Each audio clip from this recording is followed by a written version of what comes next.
So my name is Scott Kristiansen. I'm one of the program directors for the Illinois Traffic Safety Challenge. I'm being joined today by Paul Rizzo, who also co-directs this program with me. Over the next hour or so, we're going to be providing you with a lot of information on what it takes to submit a winning application in the Traffic Safety Challenge. However, before we really get going, I would like to just do a few technical and housekeeping notes. This Zoom meeting is being recorded. And as such, it will be available tomorrow along with these PDF slides on the Illinois Traffic Safety Challenge website. And that's at iltrafficchallenge.org. All attendees are going to be muted during the duration of this webinar. If you would like to ask questions of the presenters, use the chat box on the control panel. You may submit the questions at any time during the presentation. However, we are going to hold those questions until the end of the webinar. And again, we would very much appreciate your opinion on this Zoom meeting. Please send any comments to myself, Scott Kristiansen, and my email address will be listed later on in this presentation. So again, we have a lot of information we want to present to you over the next hour. So with that, I'm going to turn over this first portion of the challenge webinar to my co-director, Paul Rizzo. Good morning, everybody. If Scott will continue to move the slides along, there we go. Traffic Safety Challenge, what is it, you may ask, out loud, perhaps? Well, what we try to do is we try to take your traffic safety programs and recognize you for the excellence that you have when you're conducting these programs. So what we want to do is we want to make traffic safety a priority. We want to try to convince people that traffic enforcement is law enforcement. And one of the ways we do this, we'll talk about later on in the presentation, is we try to reward people for making traffic stops and finding things that they wouldn't normally find. We want to reduce crashes resulting in injuries and deaths. Obviously, we don't want our populace to be hurt or killed. One of my least favorite things in the world to do when I was the police was going to a fatal traffic crash and having to not only clean up afterwards, but notify the families of the victims. I made this comment a couple of bullet points ago: detect and deter crime. We'll talk about that.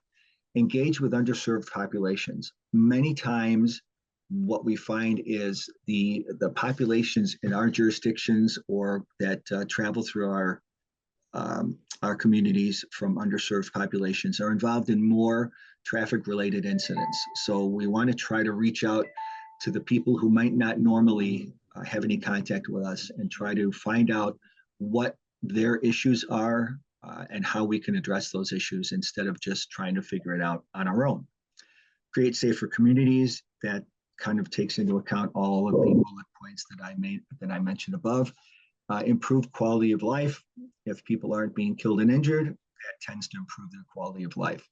And contribute to the state's strategic highway safety plan. If you have not seen that yet, you can find that on the IDOT website, and that will give you some kind of an idea what the state overall plans to do to make the roadways safer.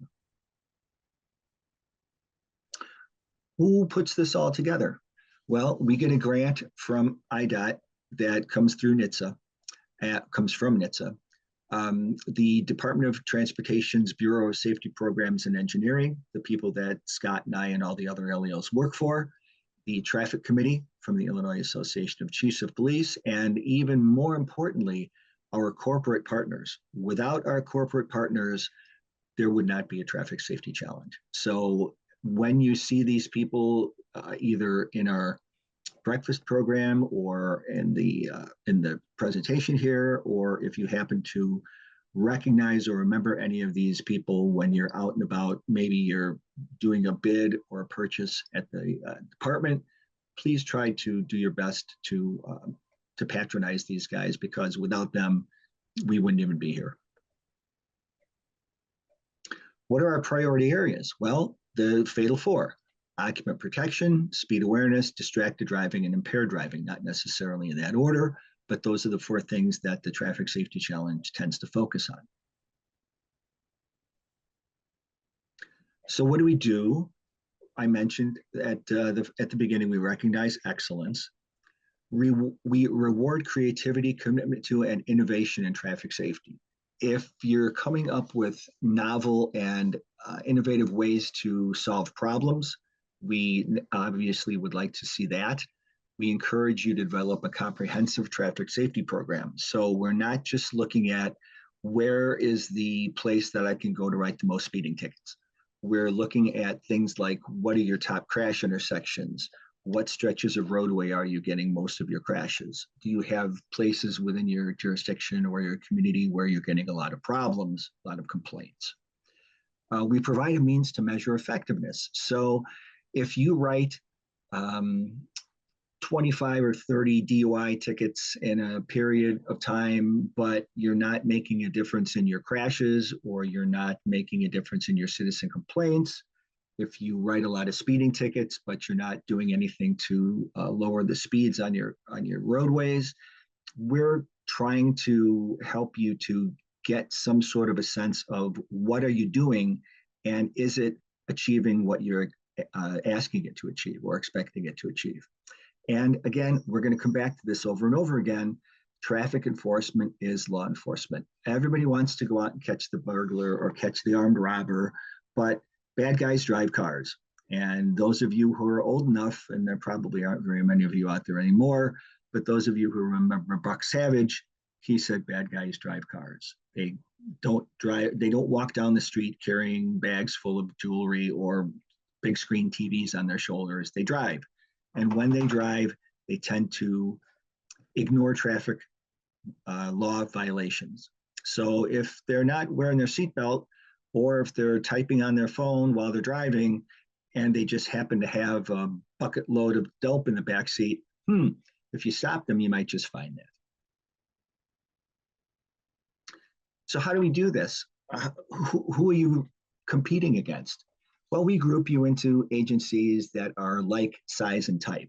So your 1 to 10 officers agency is not going to be competing against the city of Chicago, because obviously you've got demographic differences, you've got funding differences, you've got staffing differences. So we try to put you in a category where you're competing against agencies that are similar to you in many ways. Sheriff's offices, the same. State police districts all compete against each other. Colleges and universities. We do accept applications from other law enforcement, Park District Police, Forest Preserve Police, things like that. If you win your category, the next year you go into what we call the championship class. And that is all the winners from each category compete against each other. And not to be confused with the fact that if you're a big agency with a lot of money, you're going to win the championship category. That is absolutely not the case. And we've proved over and over again that if you're a smaller agency, but you're doing more with what you have than an agency that is well-funded and well-staffed, that typically helps you to compete very competitively in the championship class. Part-time agencies, there aren't very many out there anymore. So we do have a category, but we don't have a lot of participation there.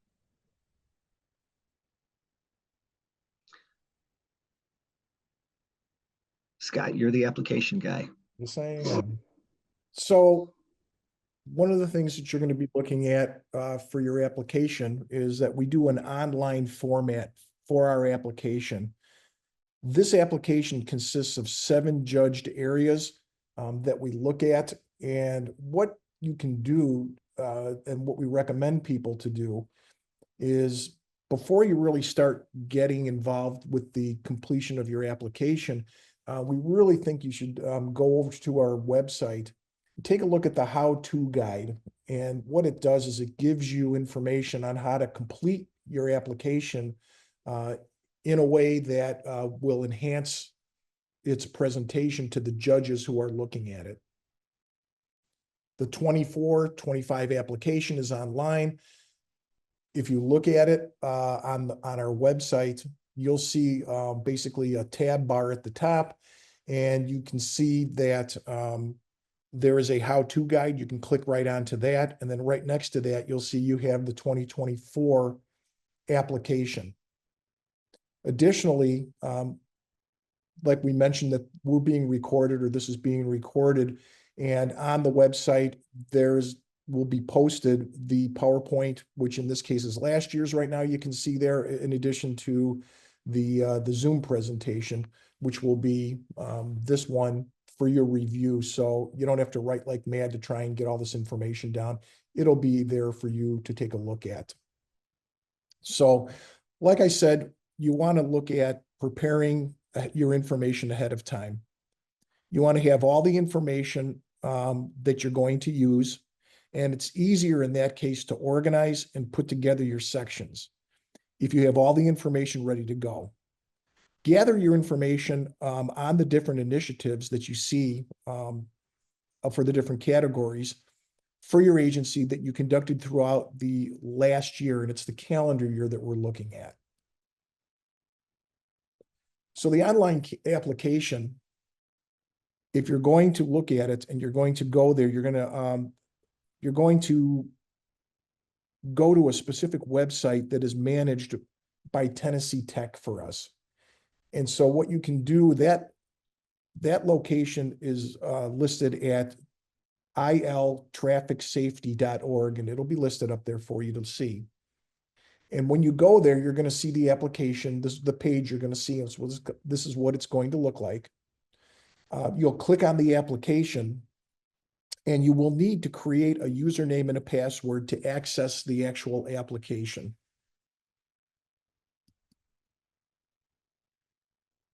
So when you get into the application, you'll put your username in, you'll put your password in, and then you'll log in. At that point, you have a couple of different options that you can look at. As you see on the lower section, you have the actual application. When you click on that, that'll load for you. But there are resources that you can go to that talks about it. There's a video that's online that talks about how to actually do the application, the online application.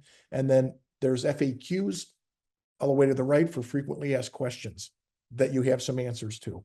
So you have those resources. You can look them over before you start your application just to bring yourself up to speed with that. For those of you that have submitted an application in the past year or so, your old username and password should still be valid. If you have trouble signing in, you can contact Joe Powell, who's the contact person listed, and he can reset your username and password if you have a problem. When you do your application, we recommend it will accept your application in a Word format, a PowerPoint format, Excel, or a PDF format. We recommend that you do it as a PDF. So if you create it as a PowerPoint, when you're done with everything, turn it into a PDF. And what'll happen is that will optimize your document that you can send in and attach to the application and send it in. It will be sent to Tennessee Tech. If for some reason you hit a submit and there's a problem, because you know in some cases PDFs can be very large, then what you can do is you can call Joe Powell, and what Joe can do is he can change the settings on their ability to let different high volume submissions in, and your application will then be able to be accepted. And then what he'll do is he'll close the bandwidth up after he opens it, and you'll be able to get your application. So if you get that error message or a problem, you'll need to contact Joe. Each one of your applications are going to be reviewed by someone at Tennessee Tech to ensure that you completed all the sections in there. Once they've accepted it and you have it, they're going to send you a confirmation email letting them know that in fact it was accepted and they did get it. If you do not get that notification in an email, then you need to contact myself, Paul, or Joe to say you never received that, and we'll see if there, what the problem may or may have been. So just know you should get that confirmation email. So when you go to fill it out, your application, one of the first things you're going to have to do is put your information in there. We need information on a contact person, and that'll be the person, in many cases, the person who's filling this out or going to be submitting the application. It's extremely important that the person you list there is a person that we can contact after hours in case we have a question or we need to clarify anything about your application. There's been numerous instances every year when we do judging where we have a section that we need clarification. Maybe there's a section that slightly conflicts with another section. And what we want to do is give you your most possible points. And so to do that, we need to contact you. We do our judging on a weekend. So the phone number that you put in there should be for someone that has a cell number that will pick up over the weekend, that we can ask and clarify that question. So if we don't get a hold of somebody or if somebody doesn't pick up, then we're going to try and guess as best as possible what you're trying to say in your application. Unfortunately, sometimes we possibly may guess wrong. And in that case, it could cost you a couple points in the application. And where that's important is that many of these applications, the difference between first and third place or placing it all are just a couple of points. And so we want to make sure that you get all the points that you have and are eligible for. Additionally, we're going to need agency head information, their title, chief, whoever, and their contact number, because when you do win, or if you didn't place, we send letters out, an email contact to let you know you won, or if you didn't win, kind of what's going on as far as, how you did. So make sure this information is filled out and is current so that we can make contact with you. So the first thing, as Paul said, is that you're going to compete against like size agencies and like type agencies, unless you're in the championship category. And so one of the first things after you put your information is we want agency information. The agency information is going to be your agency, the address, and then you will select on the type of agency of what you are. Are you municipal? Are you county sheriff, state police, highway patrol, part-time, whatever the right section is, so that we can guarantee to get you in the right category for judging. So you'll find that on this page, and make sure that you click that and double check and make sure you're in the correct one. One of the things that we have in addition to the application that you can submit are specialty awards. And the specialty awards, we have a number of them listed here that you can see. This recognizes your agency for a particular type of program that you have related to, in this case, we have bike pedestrian. So you can have a particularly good program, commercial vehicle, distracted, impaired driving, occupant protection, rail safety, speed, teen driving. And this year we've added another one, which is community engagement and outreach. It's a special award. The Community Engagement and Outreach Award, basically you'll be judged on how you engage your community. How do you work with them to help identify issues that are occurring in your jurisdiction, and how you're using data to identify those underserved communities and ensure that those people are participating in the process of helping to identify, help maybe with the planning of, how you're going to move forward to address any issues. And then if you're developing any programs, whether it be enforcement, outreach, information, training, how are you engaging the community? That's really important these days to make sure that we utilize and contact those people in your community who can provide you with some good information. And so this is a new recognition specialty award that is available for you guys to put in for. The one thing about those specialty awards, and this happens every year, is you have to make a separate application or presentation. So just having and documenting what a great bicycle pedestrian program you have within your application is good, but we are not going to take that information and then award you a specialty award. What you need to do is, if you're doing a PowerPoint, is to do a separate PowerPoint that basically takes all of the information relating to that program and having a separate PowerPoint and then choosing that file and uploading it. Paul will verify with me, there are agencies every year that didn't take that little bit of extra time to fill out a specialty award, that when we look at their actual application, we're going, this agency has a great distracted driving, program out there. And they could have had a good chance at winning that specialty award, but they didn't take that extra half an hour to take all that information relating to that from all the different sections within the application and just kind of doing a condensed, this is my distracted driving program. And they miss out on that specialty award. So please take the time to look at that. You do not have to win first, second, or third in your category to be recognized for a specialty award. So if turns out that you ended up maybe not placing first, second, or third, but you had a great program, we'll still recognize your specialty program on a specialty award.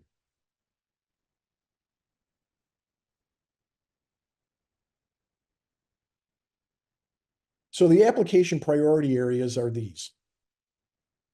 We have policy and guidelines that we're looking for you to document. We have training. So what kind of training are you providing your officers related to traffic safety? Incentives and recognition. How are you recognizing them? How are you recognizing citizens outside your agency that maybe are helping you with your traffic safety programs? What are you doing for public information and education?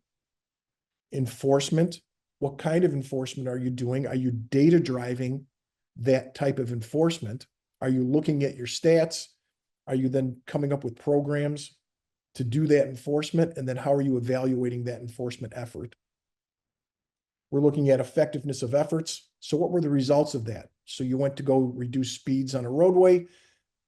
You went and tried to do that. And then what did result in that? Do you have less crashes, more crashes? And then we're looking at the quality of the submission. So those are the priority areas that you're going to have to upload information into in this application in those different areas so that we can judge them. So we're going to move on now, and I'm going to turn it over to Paul to talk about policy and procedure. Yes, we are. Section 1, policies and procedures. So what we want is an actual copy of the policy and guidelines, and this is for safety belt use within your agency. So this is for officers, deputies, troopers, but also we want to look for language that says everybody who rides in one of our vehicles, regardless whether it's owned by the village, city, state, county, or whether it's rented, leased, used, however it's used, we want to make sure that everybody who's in that vehicle is properly restrained. We want the relevant text from your policy. Do not give us 12 pages of your operational procedure when one paragraph on page 6 says all occupants of any village, state, city, county vehicle will be properly restrained. Just the relevant text. So we want to see also your enforcement policies. So the first one is your use policy for safety belts, but the second one here is we want to see your enforcement policies. And we want to see those for the big 4, again, safety belts, child passenger restraints, speed, distracted driving, and impaired driving. In the past, you were able to just retype the wording of your policy. Do not do that. Take the actual policy, scan the relevant portions, make it into a PDF, and highlight it. We want to make sure that we can see that you actually have a policy and not just what would be a policy if you had one at all. Again, we need to see the critical information, the date it was written, the title of the policy, et cetera, et cetera. So if you need to, you can scan the front page or the title page of the policy and then follow that up with either a cut and paste of the actual section that's pertinent to that particular policy or guideline. However you want to do it is fine. Just make sure that we can see that it's not a 27-year-old policy, because chances are pretty good that something has changed in the last 27 years and it might need to be updated. We all know that police officers are exempt from wearing their safety restraints in certain circumstances. That doesn't matter to us. We understand that there are certain circumstances or times when you're not going to be able to have that belt on because you're trying to get out of the car or you're coming up on a scene where there's a dangerous situation going on. We understand that. The problem is that a lot of officers, troopers, deputies are killed on their way to a call or as they're out driving around on patrol because somebody else does something stupid. So we get the fact that you have to get out of that car quickly under certain circumstances, but the vast majority of the time, when you're in that vehicle, you need to be restrained properly just in case something bad happens. So here are the questions we're going to ask you. Do you have a policy requiring officer safety belt use? If you don't have any of these policies that we have written here or guidelines, you're going to lose points. So check the box or the bubble, that's the word, Paul, the bubble that says yes, but we actually need to see something that backs that up. And that's what Scott was talking about when he said we need a phone number for somebody who can talk to us during the weekend that we're judging these applications, because there may be a portion of the policy that we didn't notice that has what we're looking for, and we need you to tell us exactly what that is. Again, do you have a policy making enforcement of seatbelt and child passenger safety restraint laws a priority? You'll notice the word priority is in every one of the four bottom bullets here. That's because we don't want you to just say it's important to write speeding tickets because they're dangerous. We want you to say that we will do vigorous enforcement of seatbelt and child seat and speed laws and distracted driving because they are a danger to the general public. They are one of the four reasons that people are seriously injured or killed in traffic crashes. So again, it doesn't have to be a policy per se. Like in this example here, it's one of the general orders. We'll see in later slides that it doesn't have to be an actual policy. It could be a directive from the chief, from the operations deputy chief, somebody like that. But it has to have some wording similar to what you see here. Enforcement of those hazardous violations, the ones that we know cause serious injuries or deaths and crashes, are these 4 or 5 areas, and those are a priority. We vigorously enforce, et cetera, et cetera. Whatever your language is, we want to make sure that you are telling us that it's important and that it's something that you're focusing on. There's another policy. This happens to be something that looks like in Lexipol, and you'll see that they have taken the relevant section out of the policy. Not only did they highlight it, but they blew it up for us so that it's easier to read, because we'll talk about that later on. If your scan or your screenshot or whatever it is you're submitting is too small to read, that causes a problem also. So you'll notice that it mentions any vehicle owned, leased, or rented by the department on or off duty. So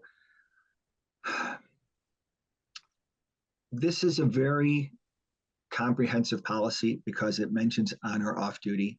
And we understand that something like this would probably be difficult to enforce, but we want to make sure that we put the idea into people's heads that it doesn't matter if you're at work or if you're not at work, being safely restrained in your vehicle is very important. Yes, I see your error there, Scott. Speed, high priority of the Chatham Police Department. Again, this is just an example of a general order that says that speeding is dangerous. It increases the chances of being injured or killed. So it's a high priority that we will enforce these speed laws. Section 2, the sequel. So training is an area that sometimes we have difficulty getting training in certain areas. So we're going to talk about the fact that officers should be trained in all 4 of these target areas annually. Some training is going to be easier to find than others, but there are things out there that we can utilize. We'll talk about those in a little bit. And an effort should be made to try to find at least something to address each one of these areas that we're looking for. And again, don't forget your civilian personnel.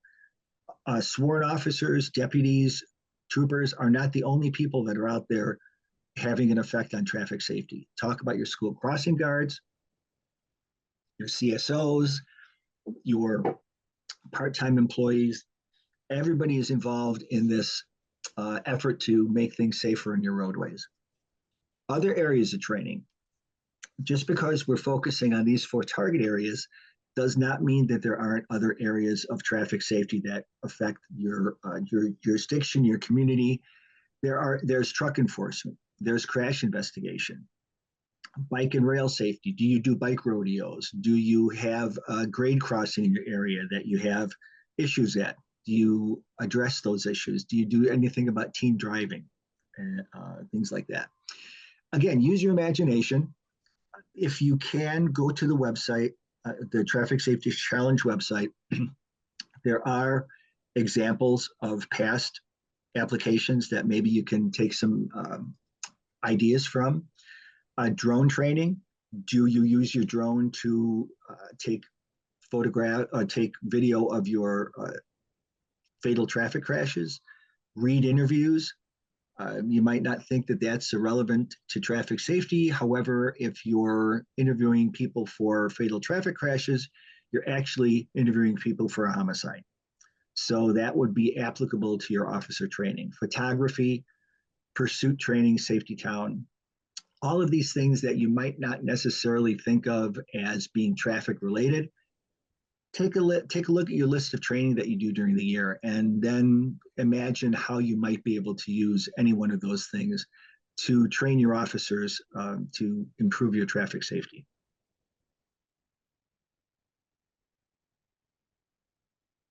Hello, Scott. There you go. We're looking for the number of officers who receive training in each one of these areas in 2024. So however many officers are working patrol or working your specialty areas, we're looking to see how many people were given training in calendar year 24 in these particular areas. Now, also, again, I talked about the other traffic safety related training. How many officers received that type of training in 24? Not just the 4 target areas, but any traffic related training. There's an area for bullet points. If you have a particular type of training that you think is unique or that you think is particularly relevant to traffic safety, use that area for bullet points so that the judges, as they're looking at this, can make a note and say, well, they want me to look at this particular area. I'll be sure to keep an eye out for it. So there are so many different ways to accomplish annual training. Obviously, not everybody can get to formal schools. However, there is roll call training available. There is video-based training. We'll show you some of the options for that. There are training bulletins, tests on policies and general orders. There are some agencies out there that when you sign on to your computer, when you get into the squad at the beginning of the day, there's a short 2 or 3 question test on policies. Sometimes that's an effective way to do things.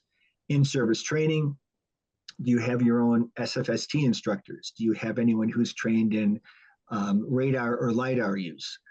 In-service training is a good way to accomplish some of these goals.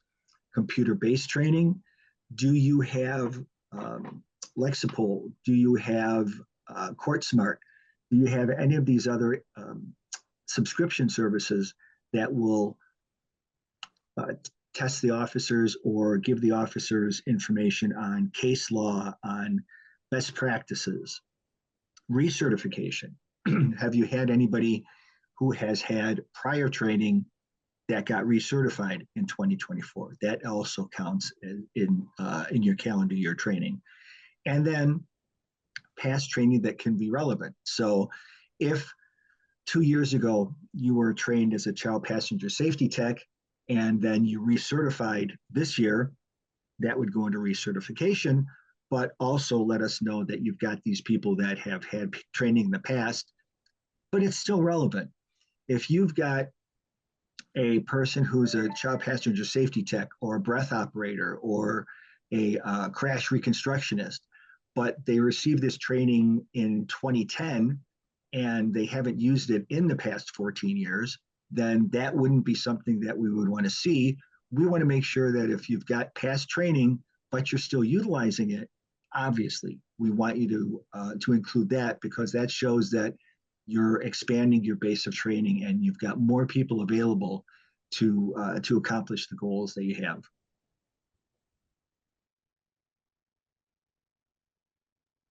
We will see this sometimes under officer training. We don't want to see that your canine was trained. We don't want to see that you know how to use your ASP. We don't want SWAT training. And believe it or not, every once in a while, people will include training that isn't applicable. Now, if you think you've got a good reason for including canine training and you can justify it, or at least attempt to justify it, by all means, add it in. But just the simple fact that you want to add training to show us that you did a lot of training during the past year, you may end up losing points for that. So your narrative. In addition to just letting us know that you trained people, it's helpful to let us know what that training encompassed and why you sent people for that training, or why you have people trained in those particular areas. How does it relate to your traffic safety efforts? How does it make your community safer? And it's not just because we had a day off and somebody wanted to go to a training class. What exactly did that training include, and how did it enhance your training efforts? On our website, illtrafficchallenge.org, you'll see there are videos that are available for training. You may already have seen some of these videos, but the relevance of what is on our website isn't a bad idea to keep reiterating every now and then. So just because you saw your vest won't stop this bullet, or is today your day, or pursue, just because you've seen those videos in the past doesn't mean it would hurt to take a look at them again and just refresh your memory. There's online training.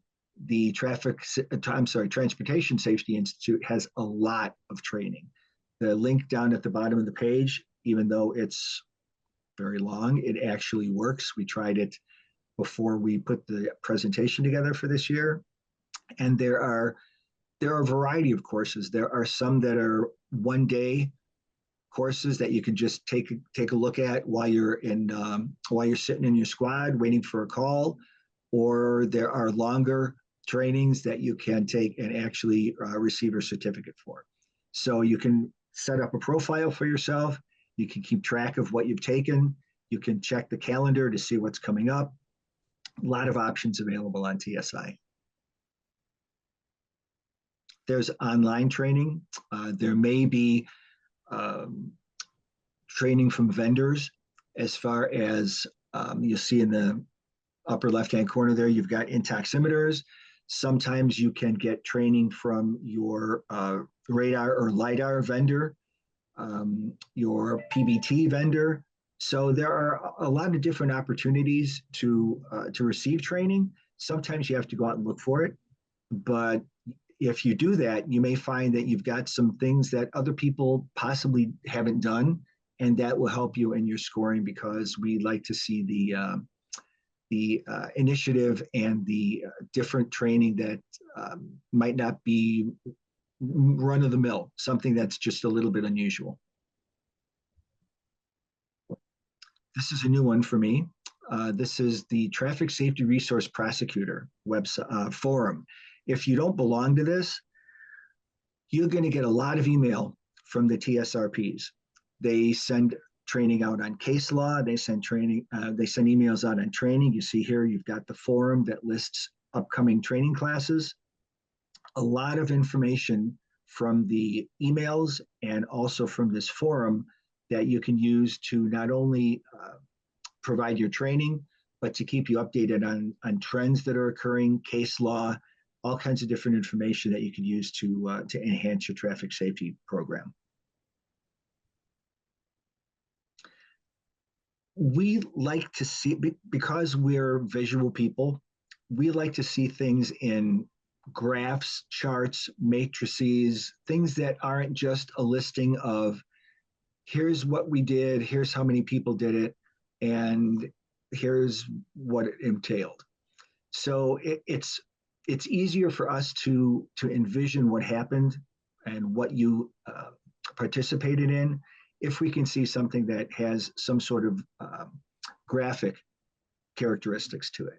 So it's okay to just make a list of what training occurred in the calendar year, but it's easier for us, and it goes toward your quality of submission if you can give us something that maybe break down what categories the training involved, how many hours, how many officers, because what we'll do is we'll go back and you'll say, well, we had this many officers trained in impaired driving during the year, and that'll be in one of the prior pages. So then we'll come to your training matrix and we'll add the officers up, and we'll say, well, wait a minute, you said that you had 35 officers that received impaired driving training, but when we go through your training matrix, we could only count 4. So, make sure things coincide with each other, because we do have a tendency to check things. Let us see what your certificates are, but on the other hand, don't give us all 35 certificates for your breath operators. Give us a representative sample, and then we'll be able to loop back into into other parts of your matrix and say, okay, well, here's a certificate for people who were retrained in whatever the topic is, and here's how many people that you say went.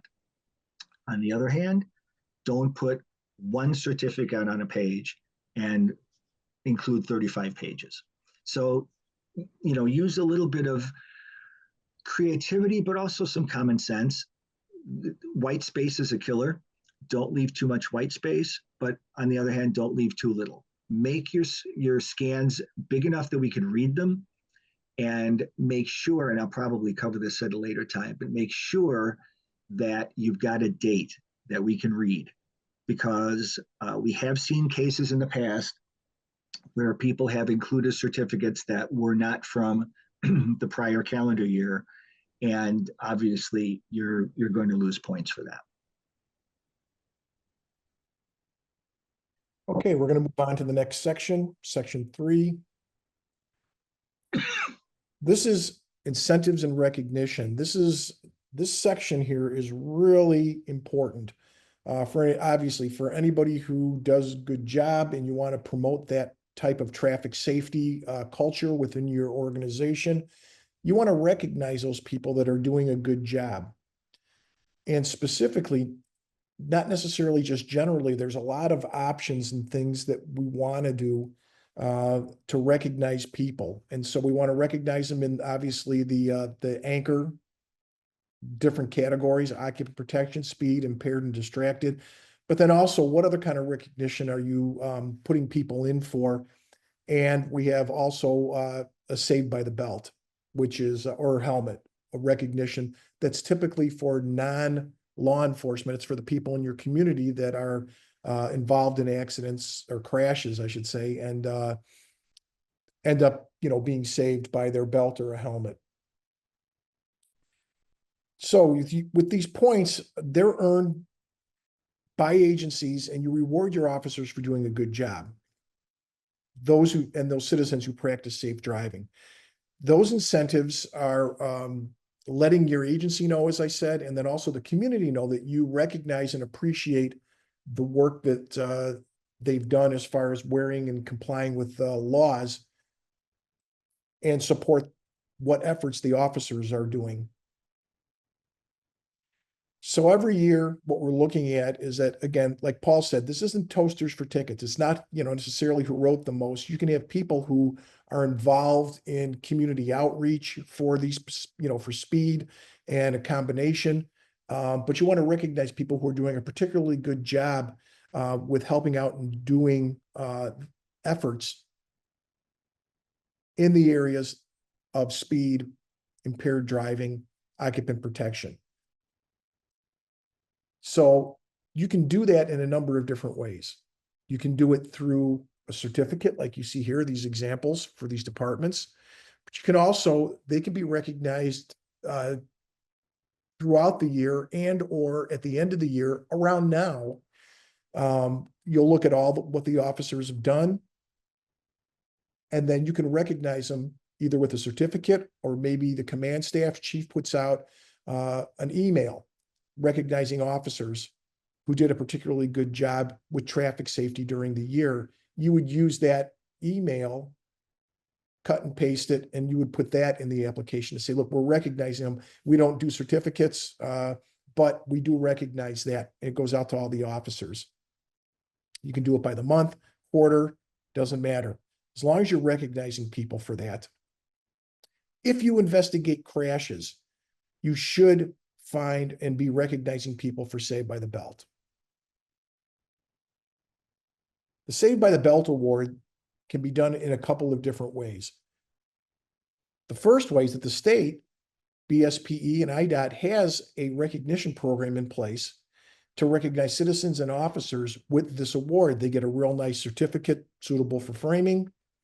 They also get this really cool challenge coin. It's pretty big, actually, that you can present people with, and it's in a nice wood case. Your department can also do their own recognition that's in-house. What you can do is you can go to Buckle Up Illinois on the web, which is the IDOT website. And what you'll find is this. You'll see an area where you can do Saved by the Belt. You'll click on that. It will take you to a form that you fill out. You put the information in.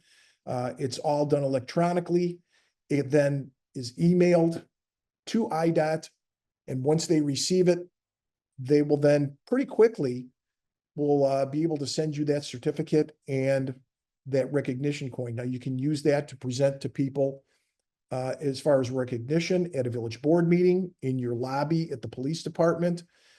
But it's something that you can do that's good public relations, but it also recognizes people for doing a good job. This is an in-house example. You can just make this up yourself, print it out. The only thing I would say is that print it out on some cardstock so that there's at least a little bit of meat to it rather than a piece of paper. But this is an example of one that's done in-house. You can do it either yearly, quarterly, but this allows you to go ahead and recognize those people. Again, this recognition is really easy points for this section. It's something you can do now, take a look at all your crashes, but it doesn't have to be somebody who is necessarily saved from death or serious personal injury in a crash. There are instances where officers have come up on a scene, there's someone standing there, and they say, hey, did you see what happened? They go, see what happened? I was in the crash. And they weren't hurt. They were wearing their seatbelt, okay? That person is eligible for that. If there's a crash and there was a child in a child safety seat, recognize the parents, or at least the saved by the car seat for any kid that was in there. That reinforces the use of child safety seats. Again, we shouldn't have to say this, but yeah, you really don't want to, rare exceptions, you don't really recognize an at-fault driver in a crash. If you get a teenager brand new to driving and they slide off the road and go into a ditch because the weather's crummy out with snow or ice, that might be something different. You could recognize that person. Again, if your agency is experiencing 500 crashes and you have 45 personal injury crashes, 20 plus recognition is good. 2, it's not as good. You'll get recognized and get points for it because you do have that program. But realistically, you could easily come up with, 10, 20, depending on the amount of crashes you have, for people to be recognized. The recognition does not have to be done in person. if you get a person who's from out of town or somebody who just doesn't feel comfortable coming to a village board meeting or the police department to get the recognition, then if you mail that to the person, that counts as a presentation. You'll be surprised how many agencies really don't do this and miss out on a recognition of first, second, or third by a couple of points, and they could have very easily done this by just looking at some of their data. So this is an area that you can really, it's like gimme points. The other area that we talked about is you can recognize somebody for saved by the helmet. Somebody's riding a bicycle and they get in a crash. They're wearing their bike helmet. You want to reinforce that. There's somebody involved in a crash and they're on a motorcycle, and we want to reinforce the use of helmets. Then in that case, you could recognize them. So don't forget about those people for saved by the helmet or child safety seat. Recognition for individual officers and the work that they've done throughout the year could be done. This is an example of an agency that recognizes they have a separate plaque for each one of the areas for being recognized and the year those people were being recognized and how.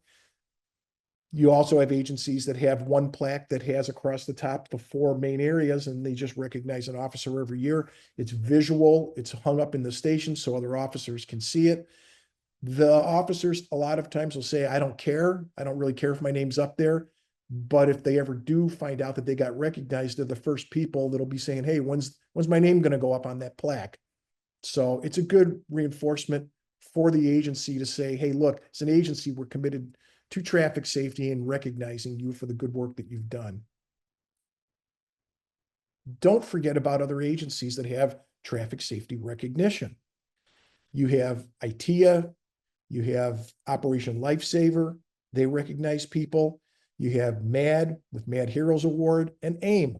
They recognize officers for good work that they've done. Don't forget to log them in there. These you'll get notices in the emails from these agencies to say, hey, it's time to put somebody in for something, in addition to our own agencies.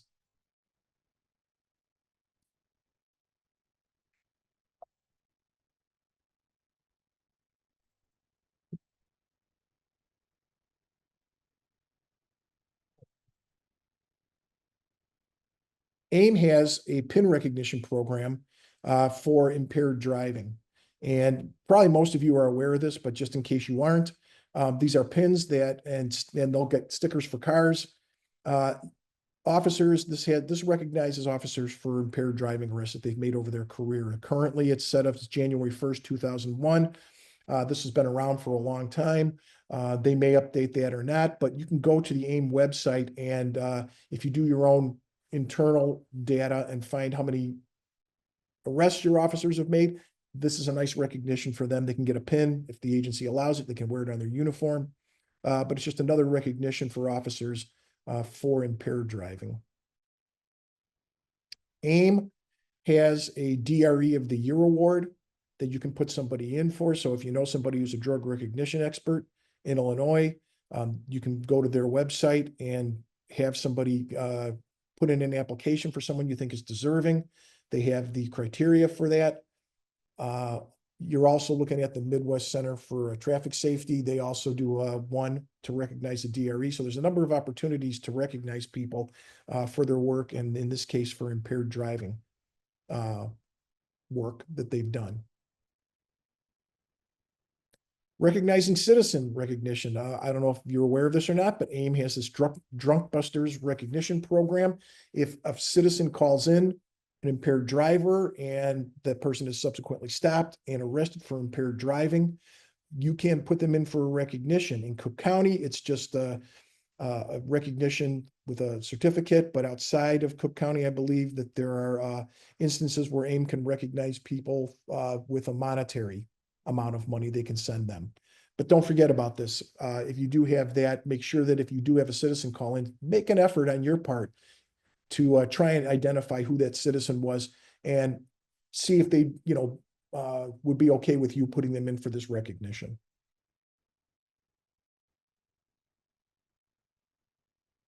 Paul, over to you for public information and education.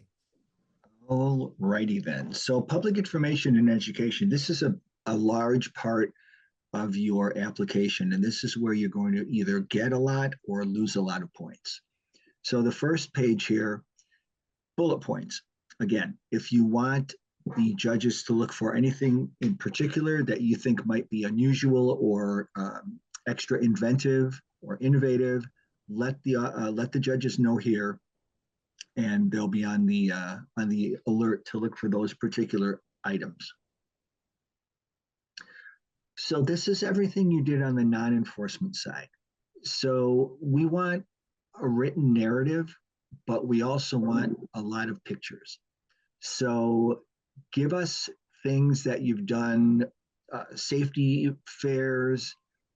Do you have a message board, a message trailer here that you can use to give public service messages instead of just a speed monitor? If you have something that you can use for traffic safety messages, such as this one, Eyes on the Road. Do you use the fatal vision goggles? Do you use these Sydney carts? Do you do Citizens Police Academy? Do you put articles in the paper? Do you call the state and have them bring the seatbelt convincer out? This is everything that you do that doesn't have anything to do with writing tickets. These are the things that we do to get out into the community and say, hey, you know, we're not just here to write you a ticket because you did something wrong. We want to tell you why you shouldn't be doing things wrong and why it could save your life or the life of somebody you love by doing the things that you're supposed to do. Do you do PSAs? Do you have Facebook, your own Facebook page? Do you use X, formerly Twitter? A lot of agencies, if you go to their websites or to their Facebook pages, or if you follow them on X, there are a lot of agencies that do a lot of very creative, very informative information. And a friend of mine and I used to do a lot of classes back in the day, and we said that which is learned with humor is not easily forgotten. So the more entertaining you can make your message, the more likely people will be to remember it. So your press releases, if you're a grantee, you know that IDOT sends out press releases for you to put out into the public and tell them what it is you're doing. A lot of times, especially the larger media outlets, they're not going to publish your press release because they've got other things to do rather than to let people know that you're going to be out writing speeding tickets, or you've got a grant and you're going to be doing extra traffic safety patrols. There's a place called Patch, if you've never heard of it before, and you write your own article, you submit it, and I'm sure they do some editing, some content checking, but for the most part, what you write is what you will find on Patch. And last time we checked, and I'm sure there are more at this point, but last time we checked, these are all the communities that use Patch in their jurisdictions. So you can do a 2-paragraph article on, hey, you know what? ICE doesn't care about your 4-wheel drive. If it's snowing and it's icy outside, slow down. Any kind of information you want to put out, if you're going to have a bike rodeo, if you're going to have a national night out event, if you're going to have an open house, put it out on Patch and see how many people. You'd be surprised. Go to some of these agencies, some of these communities, and look and see how many people are signed up for those things. There are a lot of people that read Patch, and you'd be surprised what kind of reaction you can get, what kind of engagement you get from those. Social media, there are hundreds of kinds of different social media out there. I'm sure that we haven't even covered some of them in this graphic. And to be honest with you, there are some of them that I would have no freaking idea what they are. But they're out there, and there are people that subscribe to them and people that use them. So anything you can do, Snapchat, X, Facebook, Reddit, all of those different media examples, use them because they can't hurt. Do you have educational materials that you have in your lobby or at your safety fair, at your open house? Don't just say and this, if I can digress a moment, this goes back to training also. Don't just say we made X available, a brochure or a bulletin or some sort of training. Don't just say we made it available, because making it available means you put it on a table and you're waiting for somebody to come by and grab it. Tell us what brochures you handed out. Don't obviously send us a copy of the brochure, because you can't do that any longer. Scan it, take a picture of it, put a bunch of them on one page, and tell us how many did you hand out and where did you hand them out? What was your reach? What kind of an event did you have?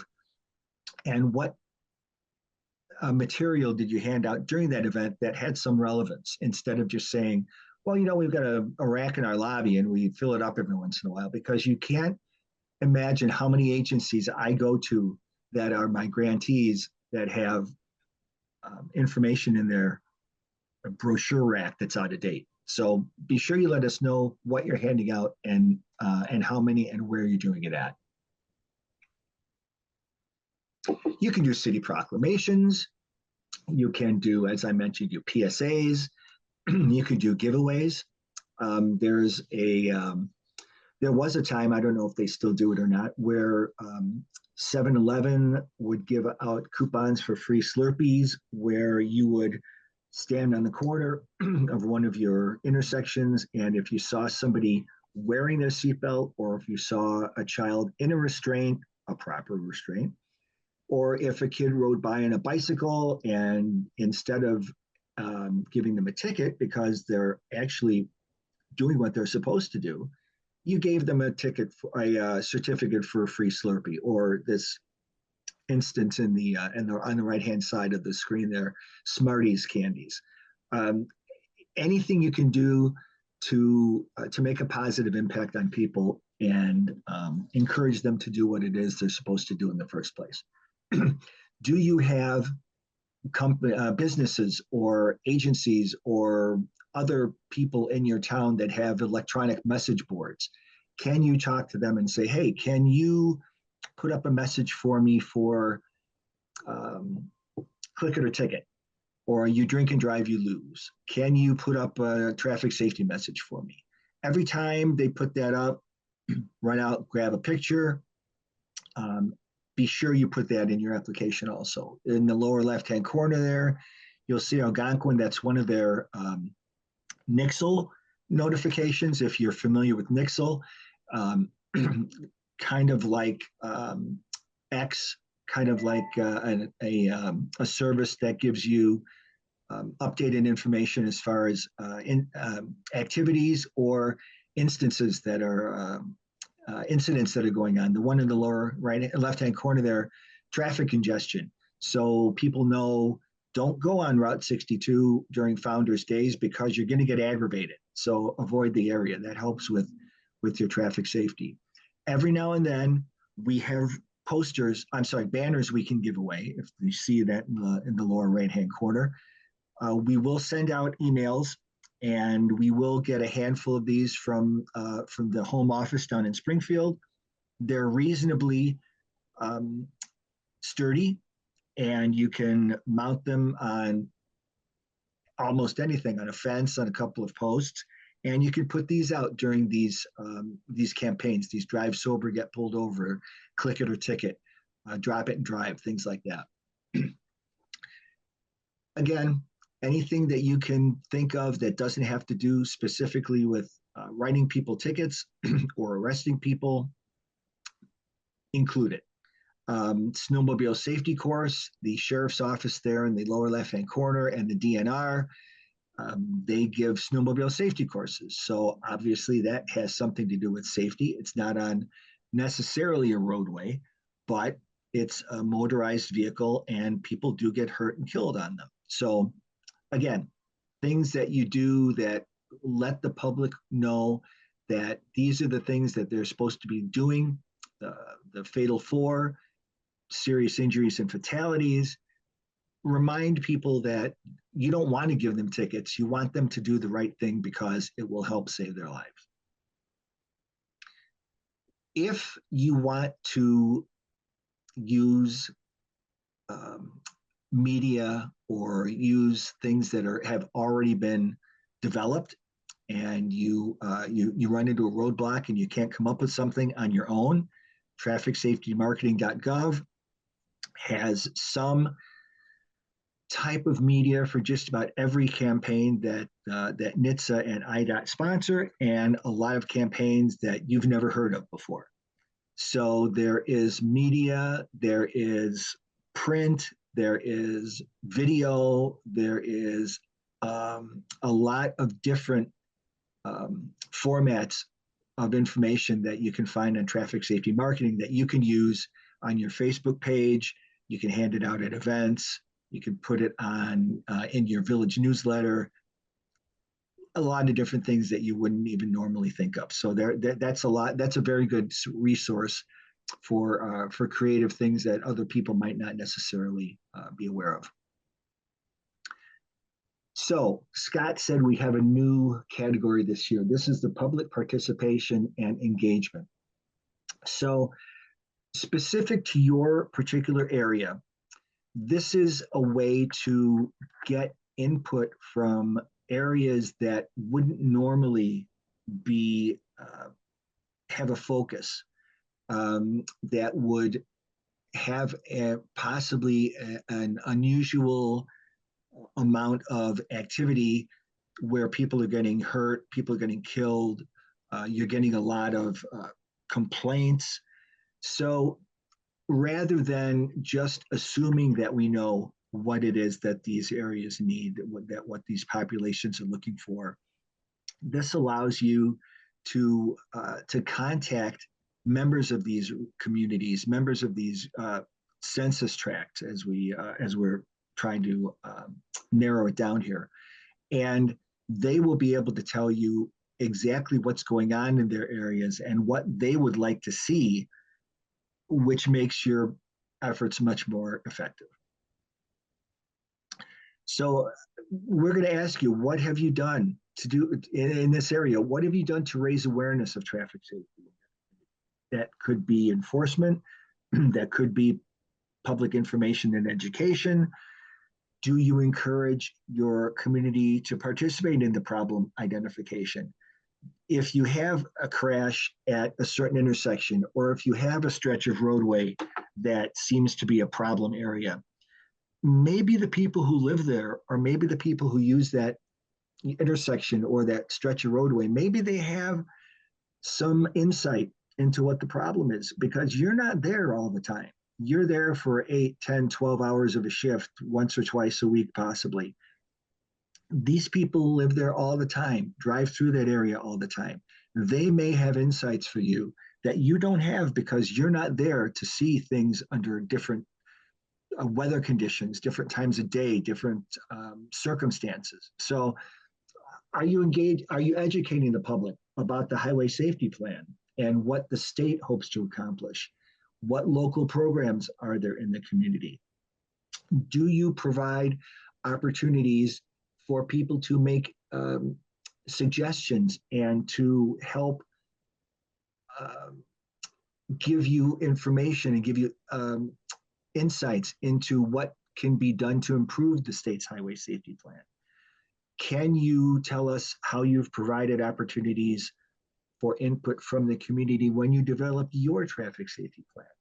Every year, when it comes time to do goals and objectives, do you have the opportunity to say, hey, you know what?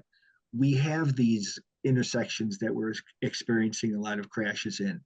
Do we have a stretch of roadway that people are complaining that there's a lot of speeding going on, or there's a dangerous curve in the roadway? Do you ask the people who live in that area what they would like to see happen? Section 5. All right. We're on to enforcement.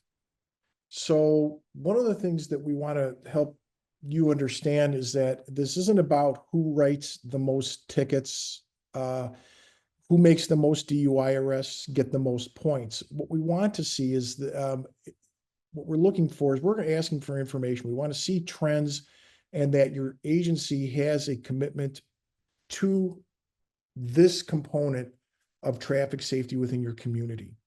So you may say, hey, we're out there, we want to do enforcement, but you're writing 2 or 3 tickets. What this is going to do is help us understand what you guys are doing and how much effort you're putting into the specific areas and it also shows us visually when you look at the number of citations that are written is what kind of progress are you making? Are you writing more tickets? Are you writing less? We can see a trend here, and then it helps us to better understand your enforcement program later on in the application. So what we want to see is what are you doing in their anchor areas, okay? But also what are you doing in other areas, truck enforcement? What kind of things are you doing?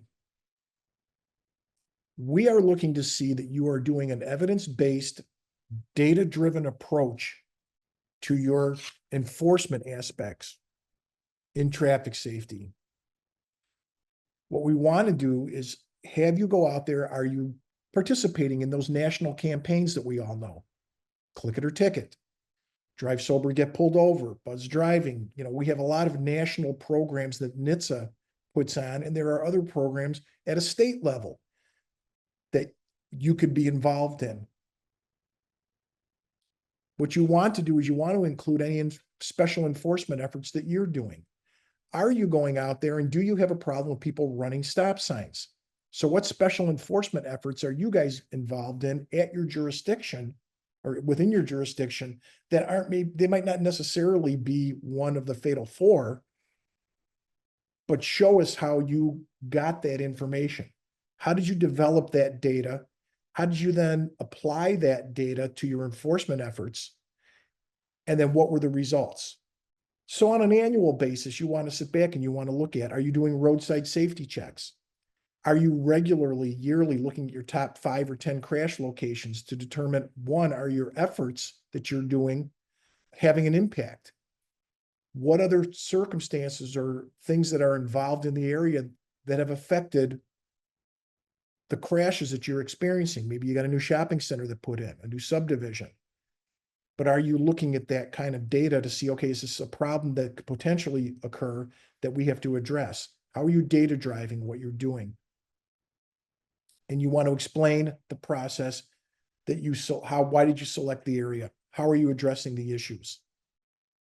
So this is an area in a way you can use your crash stats and show us visually kind of what you're doing. So show us the effects, use a chart, use a heat map. Talk about those high crash locations so you can see how your efforts, while it still may be a top 5 crash location, you're having less crashes there or less of a certain type of crash there. But this is a section that you want to make sure you include these kind of visuals because it really helps us to see trends that you're explaining in your narrative.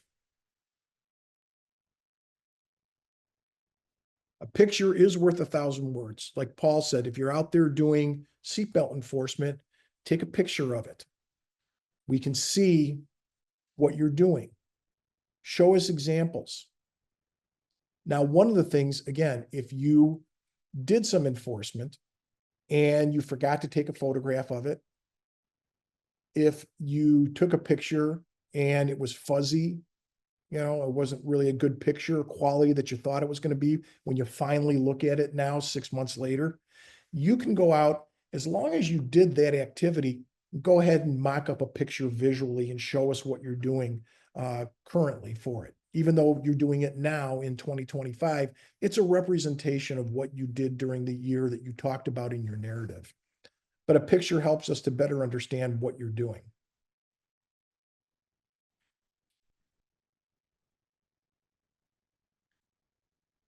So, what's the result of everything that we do? The result is how effective with what you did, How effective were you? So one of the ways that we can look at how effective you were, and one of the reasons we do this is we want to reduce the number and severity of crashes, okay? We measure programs on the ability to show results. We look at that. What were the results of your efforts? And so one of the ways that we look at that is in your jurisdiction, we ask for, if you've done this before, what was your seatbelt use rate? We want to, a lot of us in Illinois, we know that it's in the mid 90s for seatbelt use rate across the state. But for your jurisdiction, it may not be that. So we want to see, what was your rate at the beginning of the year? And then what was it near the end of the year? Did you improve that? Are you above the state's rate? The other thing you want to look at is we want to see, if you can, what percentage of your crashes were fatal or injury crashes as it relates to speed, as it relates to alcohol. Because you'll track that in your crash reports. And you will be able to go ahead and, if you can, put that information in there. We want to see your total roadway crashes for 3 years.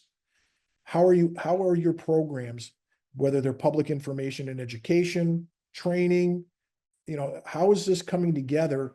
And then you have all these efforts in all these different areas.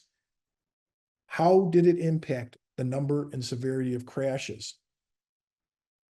We are interested in outcomes, not outputs. Enforcement statistics are not outcomes.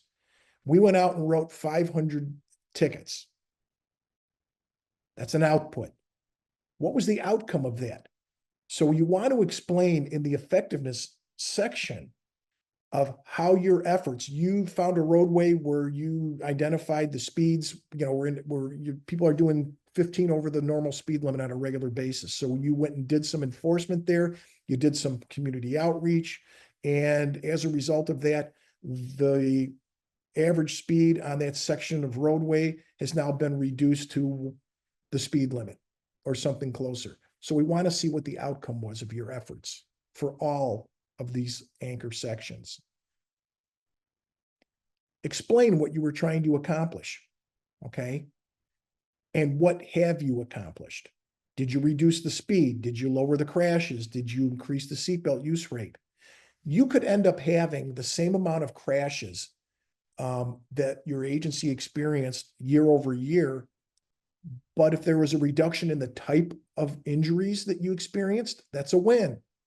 You had 10% A's, 20% B's, and the rest C's, and now you're at 5% A's and 8% B and C. That's a win. We want to see that. You need to tell us what you accomplished. Again, using graphs in this area to help us show that and accentuate, kind of visually how you've done. Use these kind of different types of graphs. Show us the percentage changes. You'll see on the upper right-hand corner, there's one there that talks about, percentages year over year on how you reduced it. That visually helps the judges understand maybe a little bit better what you're saying in your narratives for this section. So use this to leverage your outcomes and helping us understand what you did. Don't forget to include data-driven engineering solutions. It doesn't have to always be enforcement and public outreach. If you find that there's an engineering solution, how did you determine that? Who did you outreach to get signs, in this case, posted along an S-curve? And then how did that engineering solution, with you working with that, solve that traffic safety problem? All right, we're going to move on to Paul's favorite section. My very favorite section. So here we're going to look at not only what you did, and if I can backtrack for a second and piggyback on what Scott said, to show us your successes. But here's the thing, if you had construction on a particular stretch of roadway, or you had a new business open up, or something that negatively affected your effectiveness, tell us about that. So you've got a graph that says for the last 3 out of the 4 years, traffic crashes went down at this intersection. But all of a sudden, in 2024, they went up. Well, we're going to look at that and say, well, that's not a good thing. It went from good to bad. Tell us that, hey, you know what? We had construction at that intersection. And as a result, we had an increase in rear end crashes because people just weren't paying attention. So just because something doesn't necessarily trend downward or upward, depending on what we're looking at, does not necessarily mean it's automatically going to knock you out for that particular effort. So please let us know what's going on because we can't read your minds. Okay, so what kind of effort did you put into doing your application? Not just collecting the information and putting it in the PDFs and adding and entering it into the computer. What did you do with it? Did you spell everything correctly? For the love of all that's holy, use spell check. Grammar check, I'm not the most fond of because sometimes it'll mislead you. But please, if you're going to spell something, if you're going to use a word, spell it right. Don't use a ton of different fonts on the same page or maybe even throughout the application itself. It tends to start looking a little bit busy and it's distracting. Simple fonts, if you want to use color, that's great, but don't mix fonts on the same page. Try to keep things looking reasonably well organized. Again, organization. Are your photos recent? You can't always get a date and or a time on your photos, especially if you're taking them off your phone. So somehow try to let us know that this wasn't a photo from 2013 that you just happened to find in your file and you wanted to add it. Make sure that we can read your photos, read the information that's contained in your photos. We have had cases, regrettably, where an agency that submitted an application was using pictures from another police department. So not only recency, but relevancy are important also. Are your newspaper articles current, or your Twitter, X notifications, your Nixle, anything that's got a date? Please try to include that date so that we know when it occurred. And we also have calendars on our phones. So if you say that you participated in the St. Patrick's Day campaign and your St. Patrick's Day campaign went from March 5th through March 12th, well, guess what? That wasn't the year that we're looking for.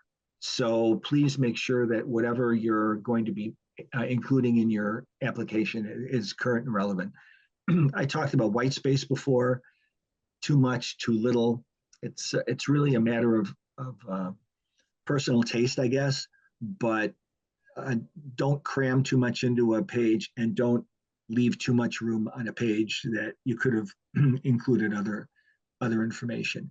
When you scan, or like Scott said, if your picture is blurry, please make sure it's a high quality and we can read it, because that shows us that you put a little bit more effort into putting the application together and it wasn't just something that you did in your spare time. Again, spell check. Yeah, you use it, but if you use the wrong word but spell it right, then that's something that we're probably going to figure out by ourselves also. Everybody should have someone else available to check their work, because I've done these applications back in the day and I know what I wanted to say, and my brain said, that's what you put down on the paper, but my fingers said, no, that's not what I heard. So you might think that you've got everything you want to say in the way you want to say it, but that might not necessarily be the case. So have somebody else check your work all the time. Yeah, that's a great picture, but what is it telling us? There you go. So if you've got a picture, put a tagline in there and tell us why the picture is even there and when did it happen. You know, the auto show happens every year. we want to make sure that we know that to the best of your ability to tell us that this picture was taken during calendar year 2024. Again, be sure that your social media, your news, your pictures, if it's available for you to do, they have a legible date. Awards or training certificates. Don't make the training certificate or the award that you're giving out so small, the scan or the photograph so small that we can't tell what the date is, because you will lose points for that. If you're going to use pictures of your officers, deputies, or troopers, try to make sure that we can see the patch or the graphic and that it's clear enough to read if it's at all possible. Again, like Scott says, if you missed out on it, or if your picture isn't as good as you would like it, you can do it over again, just as long as, you know, we're on the honor system here. We're all big boys and girls.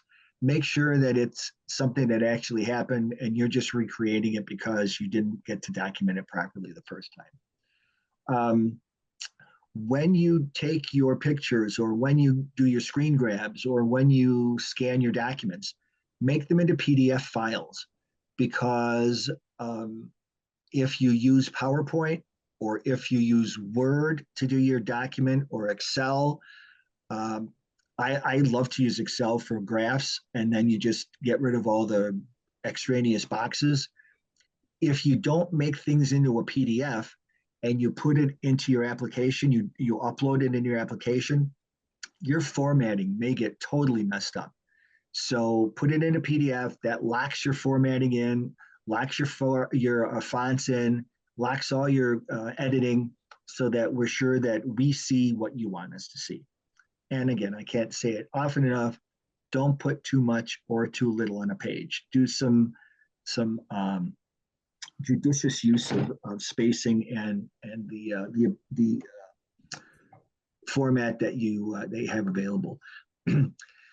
When we're talking about the quality of submission, if you can put your application together in this format, so under your policies, put your OP first, then your speed, then your distracted driving, then your impaired driving. If you can do that through all your sections, that makes it much easier for the judges to look at, to figure out, makes them far less cranky, and it gives you the potential to score as highly as you can in those particular areas, rather than the judges having to go back and forth and trying to figure out, well, wait a minute, well, they said under training of officers that they had 50 officers who had speed training, but when I'm looking at the training section, I only count 10.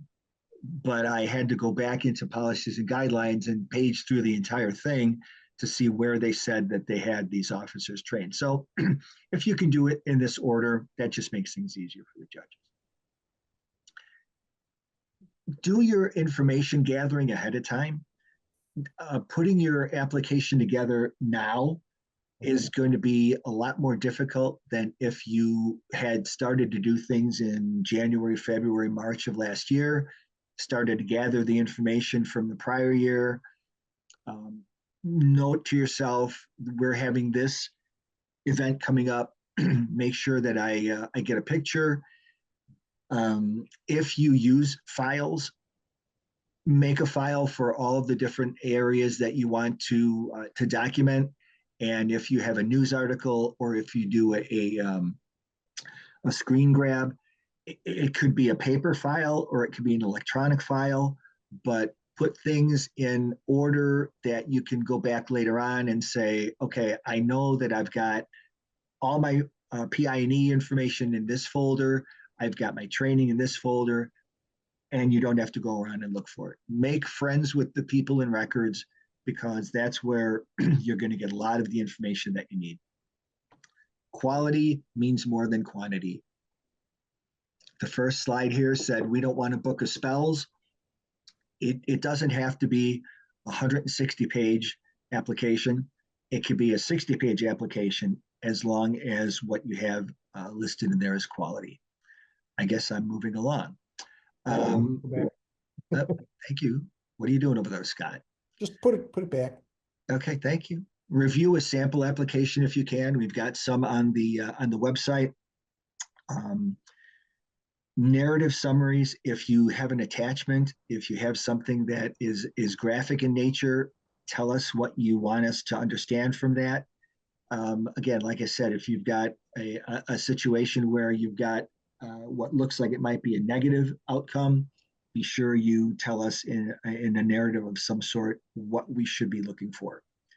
Scott told you enforcement stats are not outcomes, so tell us what you did and why it's relevant. There is a how-to guide on the Traffic Safety Challenge website. It's very long, so you don't have to address every point, but just take a look at it, and it'll give you some guidance as far as what we're looking for. Again, like I said, make friends. Know who your agency's point of contact is for questions. If you say, hey, you know what, I know we did XYZ, how do I find out where that's at? Know who your people are so that you can get your information right away and you don't have to struggle trying to find what you're looking for. And first impressions count. If we take a look at your application and it's not well put together, there are spelling errors, you've got pictures that are blurry, it's not going to go well when we get down and start digging into the different sections individually. So again, applications are judged. So everybody who's in a particular category, say for example, municipal agencies, 26 to 35 officers, each one of those agencies in that category is assigned to a team of judges. So that if I happen to be more strict on quality of submission, I'm more strict on quality of submission for each one of the agencies that are in that category. We don't give them to other people to judge that aren't doing the same category because they aren't looking at the same information that we are, and they're not using the same criteria. So there's a team of judges. There's normally 3 people that are assigned to each category. So the same 3 people look at the same applications. Sometimes we find that after going through an hour or more of judging and looking at 7 different types of categories, my score could be 0.2 of a point different than Scott's score. That's why it's so important to have everything that you can possibly have included that you're supposed to have. Your policies, your procedures, your public information, your awards.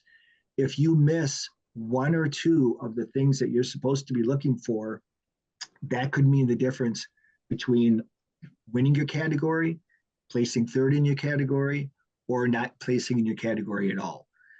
And that doesn't mean that you don't have a good application. It doesn't mean that your program isn't excellent. It just means that somebody else might have done something better, a couple of things better. You might have lost a point here or there. It doesn't mean that what you're not doing is worthwhile or good. It just means that somebody else did something a little bit better. If you would like, someone, Scott or I, will take the judges' commentaries and we'll, condense them into a document, into a letter, and we will go category by category and tell you what the judges said was either good or not so good about your application. That gives you the opportunity next year to maybe make improvements.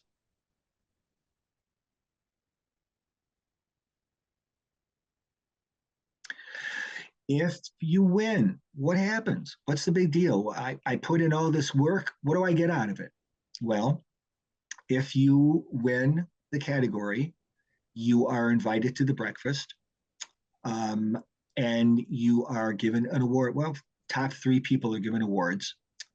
Year by year, they vary. Sometimes it's a shadow box. Sometimes it's a plaque. But everybody gets some sort of an award if you place 1st, 2nd, or 3rd in your category. You're invited to the breakfast at the Midwest Safety and Police Conference and Expo in Tinley Park in August, and we have a breakfast, and that's where we present all the awards. Sorry, I have to clear my throat here. What we also, and at the beginning, when I remember I mentioned that we have sponsors and we have grant money that we've been given.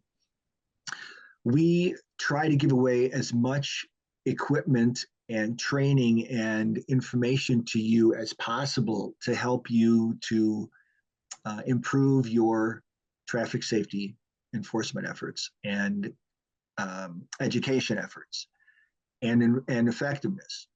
So one or more grand prizes plus thousands of dollars are given away. We give away PBTs, we give away, sometimes we'll give away radars, we give away training.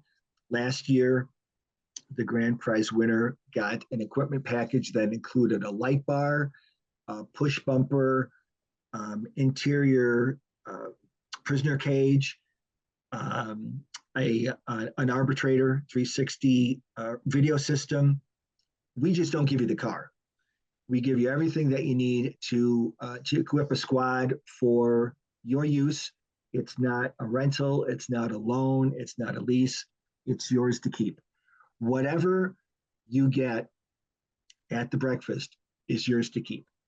So again, not only do you get recognition and the fact that you can go back to your village board, your city council and say, hey, we entered this traffic safety challenge program and we were judged to be good enough in our category that we were given an award, and this means that you should give us more money so we can do more stuff. These are only some of our corporate sponsors. Again, as I mentioned at the beginning, please, if you're thinking about making any purchases that these guys have any connection with, it would be very much appreciated for us and for them if you would give them some consideration. Also, you do not have to be a grantee. You do not have to enter the Traffic Safety Challenge at all itself. And you can nominate people for what we call the Looking Beyond the Safety Belt Award. What I mentioned earlier was we want to encourage people to make traffic stops. Traffic enforcement is law enforcement. So we have an award called Looking Beyond the Safety Belt Award. If you look back to any arrest that was made in calendar year 2024 that was based on a seatbelt or a car seat stop. So it has to be occupant protection related, not he was speeding and, oh, by the way, I noticed he wasn't wearing a seatbelt. It's supposed to be a seatbelt or a car seat violation. Then when you stop that person, oh my, you realize they may have contraband. They may have a gun. They may have kidnapped victims. Who knows what they may have? But we have an award that's specifically designed to recognize individual officers for making traffic stops and finding bad guys with bad things. Last year, 4 troopers were awarded and 2 officers from municipal police. And I will tell you that both Officer Muncie and Sergeant Babbage, this is at least their 2nd award. So there is crime out there, guys, and people are making traffic stops and finding it. So if you've got anybody in your agency that made a stop in 2024 based on an occupant restraint violation and got a really good arrest out of it, there is a nomination form on the Traffic Challenge website. We require a form to be filled out and a copy of the arrest report with some narrative so that when we're judging these in May, we know exactly what happened. And these people will be invited to the breakfast and they'll be given a plaque, probably very similar to the one that you see there that I'm handing out to that officer.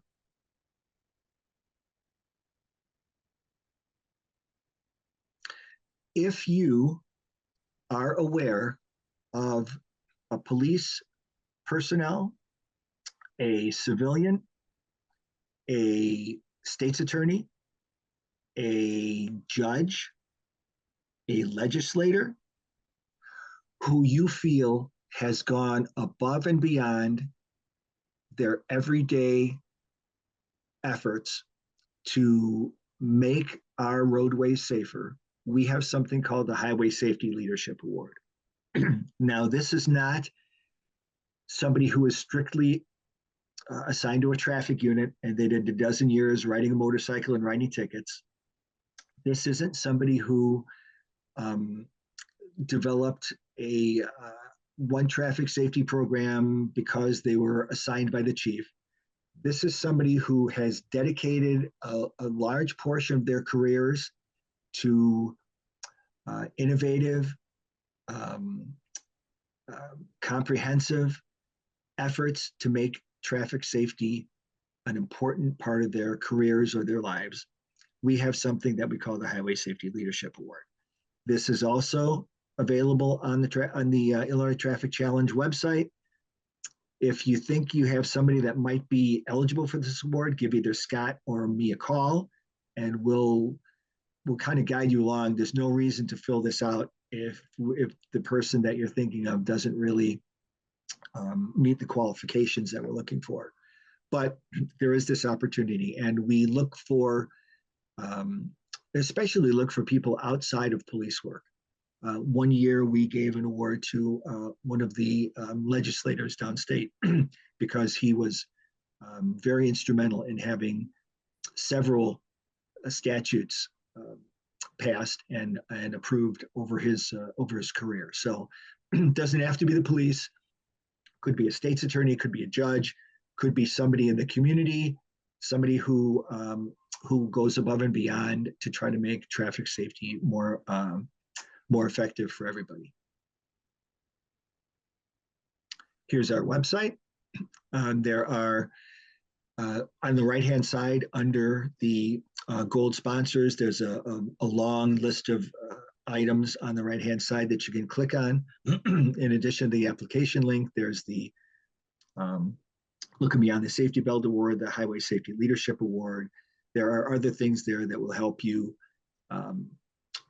with your application or just traffic safety in general. We also have pictures from prior traffic safety breakfasts. A lot of information on that website. And again, there's a number there for Joe down in Tennessee. My number is there. Scott's number is there. If you have any questions about the application itself or the program or any one of our other endeavors, please feel free to give us a call. Okay, so when is this due? Like the application said, in case you didn't see it there, it is due May 9th at 23:59 or 11:59 p.m. is when you have to have that submit button pushed. If for some reason you go to submit and it's last minute and the size of your application from PDF is too much and it gets rejected, just let Paul or I know. It's not a super fine line in the sand. If you made the attempt and you couldn't get it done, we'll work with you to get your application in. But, in a perfect world, you're not submitting it at, 23:58 with that. But just make sure that you have until May 9th to do it. That if you're going to put someone in for the Looking Beyond and Highway Safety Leadership, the deadline for that is May 1st. We will be looking at these and judging them pretty quickly after the submission date. I think like within the next week, we'll be judging. And pretty quickly after that, after the winners are certified with the Illinois Association of Chiefs of Police, we'll be putting out notifications so that probably by the third week or fourth week of May, for sure, you'll be notified if you won or if you didn't win, you'll still be notified that, that your application was done, but, you'll have an invite to the breakfast that you'll get. But please make sure that you do that. If you have any questions or if you're new to this, you can call Paul and I, and we can talk further to give you a little more information and guidance on how you might put together a winning application. For those agencies that are new to this and haven't ever put in an application, we understand that a lot of this information was not available to you, or you didn't do a lot of these programs because you're just looking at the application now, and it happened last year, and maybe you decided in November that you were going to put in for this. So that's why we have a new agency category for you to put in for, so that while you may not win your category, that you can still be recognized with a Rookie of the Year award that we have for recognition, and then take the information and your experience of putting together this application, and you can use that for next year. Again, resources for you to use while you're putting your application together. You have the Traffic Challenge website. We have an X account that we post things on, that we will forward information and training. So if you do that, we'll have that for you. You can get some information there. And like Paul said, both Paul and myself are part of a law enforcement liaison work group, and that we have our own website with that. There's a lot of information related to grants and or just training, and a lot of good information. So you can go to any one of these websites to get information that you might be able to use and include in your application, either this year or moving forward for next year. So if you have questions, this is Paul and mine contact information. You can give us a phone call. These are our cell phone numbers, and or just give us a text or send us an email, and we will get back to you pretty quickly. Just as a reminder, next Monday is when grants are due for step grants and mini grants in Illinois. So we're going to be pretty busy between now and Monday, helping agencies get their applications and if they need assistance. So if you send me something today, or Paul today, we might not get back to you until the middle of next week to help you with that. But you do have plenty of time. We can give you recommendations. You can, if you're new to this, you could send us maybe a section that you're working on and say, is this what you were talking about in your how-to seminar on how we want to put this together? And we'll give you direction and say, yeah, you're heading in the right direction, or no, you really need to look at it a different way. Again, the biggest thing that we find is if you do it as a PDF, that will typically work the best for us, because we look at all your applications on our own personal computers. And if somebody has an older version of Word or one of these other ones, that again, what you see may not be what we see. They may change a font that's not available, and all of a sudden everything it gets changed up. So with that, I think if we have, I thought I saw in the chat that we might have any questions. Let me see if I can get there. I've got one that I can see here.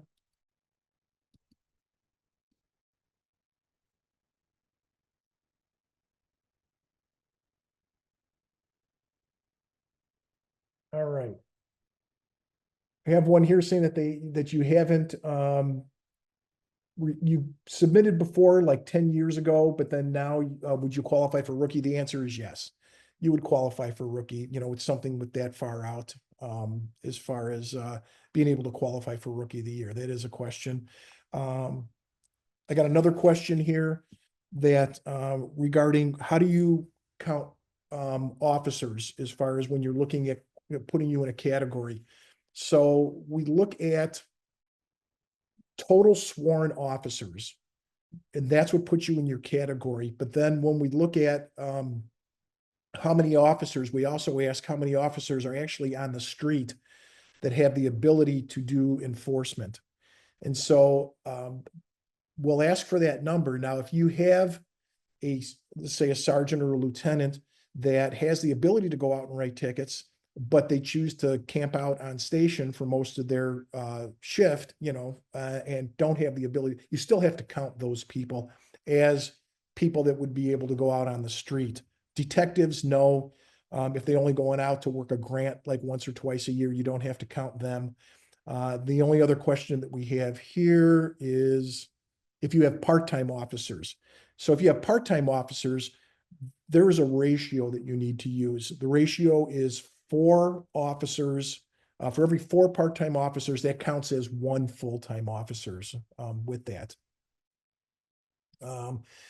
Again, if you're not sure when your officers applied or when you applied last time, maybe you think you did, but you're not sure when the last time, you can reach out to me and I can check. I have those records and I can go back into them and say, okay, you did it 4 years ago or 5 years ago or whatever, maybe you had personnel changes and you're not sure.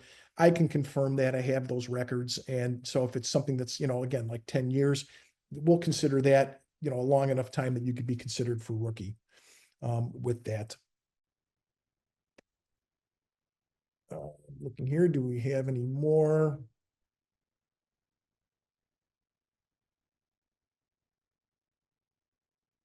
Yep, I think that's pretty much it. So if there are no other questions, for that, I want to thank everybody for taking the time today to attend this seminar. Again, if you have any questions or any follow-ups, just reach out to Paul or myself.